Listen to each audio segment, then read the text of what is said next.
வணக்கம் நண்பர்களே, இது உங்கள் கதை சொல்லும் கதை யூடியூப் சேனல். உங்கள் மனதில் கேட்கும் குரல். இன்னைக்கு கதைக்குள்ள போகலாமா? இந்த கதையின் தலைப்பு புதிய ரூம் பழைய மர்மம் பாகம் 1.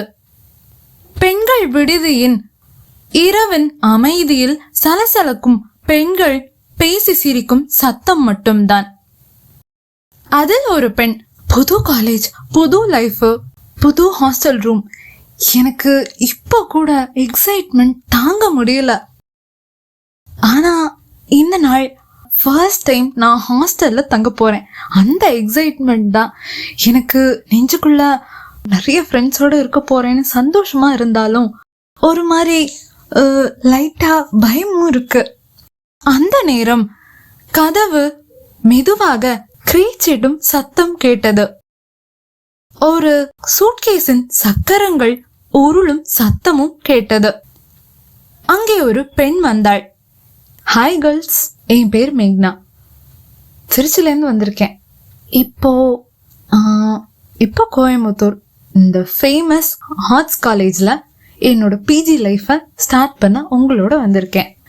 புதிய முகங்கள், புதுசாக ஃப்ரெண்ட்ஸு, புதிய ஃபேஸஸ், புதிய கேம்பஸ், புதிய கனவுகள். செம்மையா போகுது இந்த 2 இயர்ஸ்னு நான் கண்டிப்பா உறுதியா சொல்றேன். நான் இருக்கும்போது உங்களுக்கு போரே அடிக்காது என்றால் வந்தவுடன் ஏதோ பழக்கப்பட்டவள் போல் கலகலவென்று தன்னை அறிமுகப்படுத்தி கொண்டு பேசினாள். அப்படியே குரலை குறைத்து கொண்டு வார்டன் மேம் விஜயா சொன்னது இன்னும் என் காதுல அப்படியே கேட்டுட்டே இருக்கு. கொடுத்துட்டே ஒரு மாதிரி கட்ட குரல்ல சொன்னாங்க, உன்னோட ரூம் 108 கிரவுண்ட் ஃப்ளோர்ல அந்த பக்கம் கார்னர்ல இருக்கு. மெயின்டெனன்ஸ் எல்லாம் பண்ணி இப்போதான் ஃப்ரெஷ்ஷா பெயிண்ட் அடிச்சு திறந்திருக்கோம். ஆனா உங்களுக்கு இப்போதைக்கு நீங்க மட்டும்தான் அந்த ரூம்ல.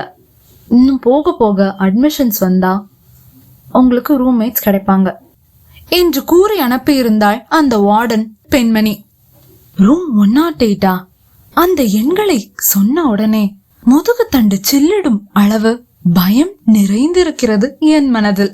அதன் ரகசியம், பின்னணியும் மர்மமும் கதை சொல்லும் எனக்கு மட்டும் தானே தெரியும்.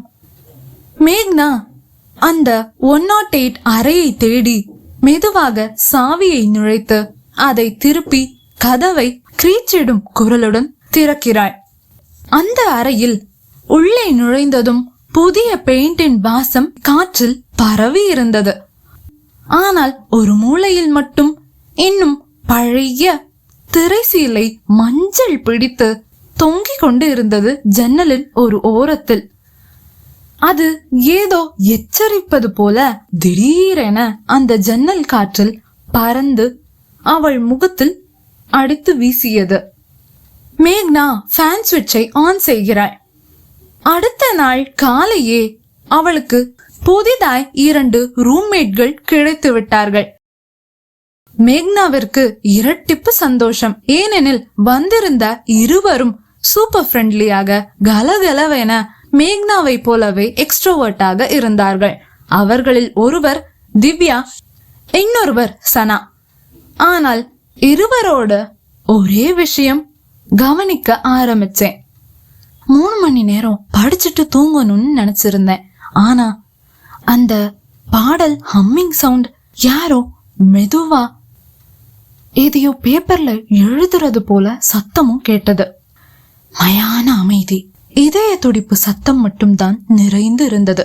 மேக்னா முணுமுணுக்கும் குரலில், சனா சனா, சனா, உன்னை தாண்டி உனக்கு அந்த பாட்டு ஏதோ ஹம்மிங் சவுண்ட் கேக்குதா?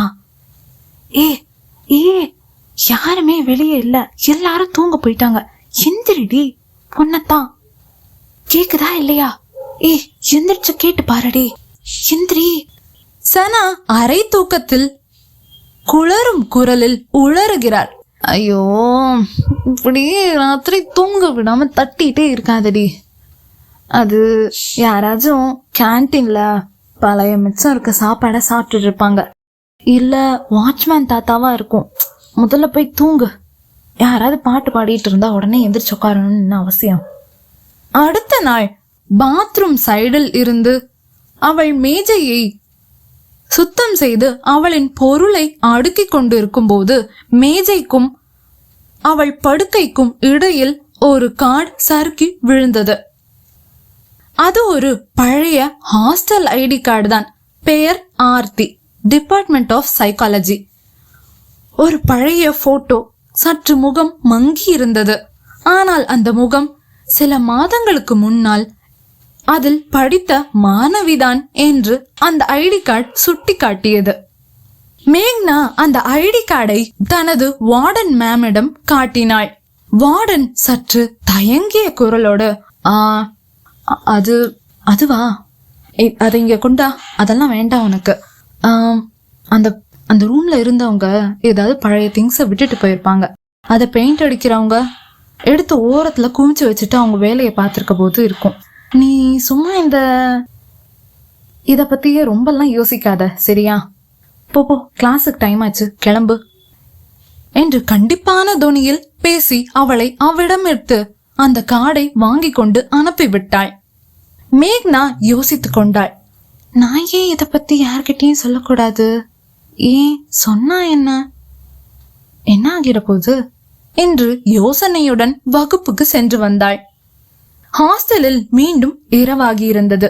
மணி 8 ஆகியவுடன் சாப்பாட்டுக்கு ஒரு பெல் அடித்தது. அன்றிரவு மழை. எல்லாரும் பேசி சிரித்து ஆய்ந்து ஓய்ந்து உறங்க செல்லும் நேரம். அந்த ஜன்னல் அறையை திறந்தவுடன் அது ஒரு கிரிச் கிரிச் கிரிச் என்று ஸ்டக்காகி திறந்து கொண்டது. மெல்லிய காற்று வீசியது அதன் வழியில். தூங்காமல் மேக்னா கண் விழித்து இருந்தாள். மெதுவாக காற்று வீசியதும் நோட்புக் ஒன்று திறந்து அதன் காகிதங்கள் காற்றில் படபடத்தன. நான் அதை காலையில் பார்க்கவே இல்லையே. இந்த நோட்டை காலையில நான் பார்க்கவே இல்லையே. இப்ப எங்கிருந்து இது இங்கே வந்து உட்கார்ந்துருக்கு என்று தனது படுக்கையில் இருந்த அந்த நோட்புக்கை மேக்னா கையில் எடுத்து பார்த்தாள். அதன் மேல் இருந்த லேபிளில் மீண்டும் ஆர்த்தியின் பெயர்தான் எழுதப்பட்டு இருந்தது.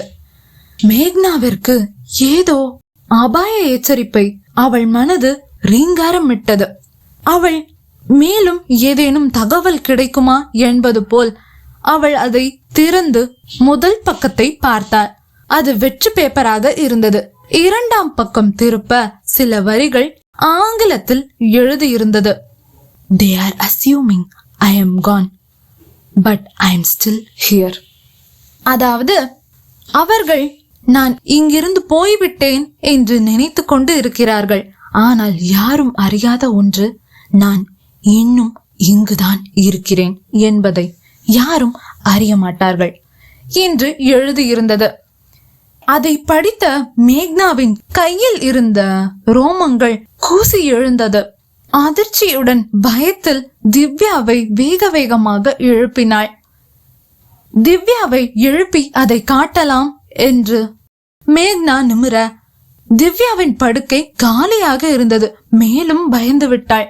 ஆனால் வாஷ்ரூமில் விளக்கு எரிந்து கொண்டு இருந்தது. அதன் கதவு மெதுவாக திறந்தது. வெளியே காலடி சத்தம் கேட்டது. மேக்னா மெதுவாக எழுந்து அந்த வாஷ்ரூம் கதவருகே சென்று நின்றாள். அதன் விளக்கு விட்டு விட்டு பேய் படத்தில் வருவது போல் எரிந்தது. அதன் அருகில் உள்ள நிலை கண்ணாடியில் மேக்னா ஒரு 3 உருவங்களை பார்த்தாள். அந்த ஒளியில் அந்த 3 பிம்பங்களில் ஒன்று மேக்னா, இன்னொன்று சனா, இன்னொன்று யாரோ முகம் தெரியாத பெண். பயத்தில் இதயம் துடிப்பதே நின்று விட்டது. நான் திரும்பி பார்த்தேன். அங்கு சனா மட்டும் தான் நின்று கொண்டு இருந்தாள். அங்கு 3ஆம் நபர் யாருமே இல்லை. அன்றிரவு முழுவதும் யார் யார் யார் என்று யோசித்த வண்ணமே தூங்காமல் விடிந்ததும் மனதின் ஆர்வத்தை கட்டுப்படுத்த முடியாமல் லைப்ரரியில் பூட்டப்பட்டிருந்த ஸ்டூடெண்ட்ஸ் டீடைல் வைத்திருக்கும் அறைக்கு யாருக்கும் தெரியாமல் உள்நுழைந்தாள் மேக்னா. அதில் அவள் பார்த்திருந்த ஆர்த்தியின் ஐடி கார்டை கொண்டு சைக்காலஜி டிபார்ட்மெண்ட் செக்ஷனில் தூசி படிந்திருந்த ஒரு ஃபைலை எடுத்தாள். அந்த ஃபைல்களை புரட்டி கொண்டு இருக்கும்போது 2021 ஆண்டு சேர்ந்த ரோல் நம்பர் 2120 என்று இருக்க ஆர்த்தியின் புகைப்படத்தோடு அவளுடைய அனைத்து டீடைல்ஸ்களும் இருந்தது. ஆனால் இறுதியில் அவள் அடுத்த பக்கம் திரும்பி பார்க்க அவளது மார்க் ஷீட் பாதியோடு நின்றது. இறுதி ஆண்டு மாணவியாக அவள் இருந்திருக்கிறாள். ஆனால் அந்த ஃபைலில் அடுத்த பக்கத்தை புரட்டிய மேக்னாவிற்கு மூச்சே நின்று விட்டது. ஏனெனில் அதில் ஆர்த்தியுடைய டெத் சர்டிபிகேட் இருந்தது. 2023 ஆண்டு அவள் மரணித்து விட்டாள். மேக்னா பேசுகிறாள். அந்த கீழே விழுந்து என் கையில கிடைச்ச ஐடி கார்டுல ஏதோ சின்ன ரத்தக்கார மாதிரி ஏதோ இருந்துச்சு. அப்ப இதுக்கும் அதுக்கும் ஏதாச்சும் சம்பந்தம் இருக்குமா? அந்த நாள் முதல் ரூம் 108 இரவு 1 மணி அடிக்கும் நேரத்தில் மீண்டும் மீண்டும் அதே குரலில் அதே நேரத்தில் மேக்னாவிற்கு ஒரு பாடலுக்கு ஹம்மிங் செய்யும் குரல் கேட்டுக்கொண்டே இருந்தது. யார் அந்த ஆர்த்தி? இன்னும் அவள் அந்த அறையில் தான் இருக்கிறாளா? ஆர்த்தி எவ்வாறு இறந்தாள் என்பதை பாகம் 2 நாளை இதே சேனலில் இதே நேரத்தில் காணலாம். நன்றி.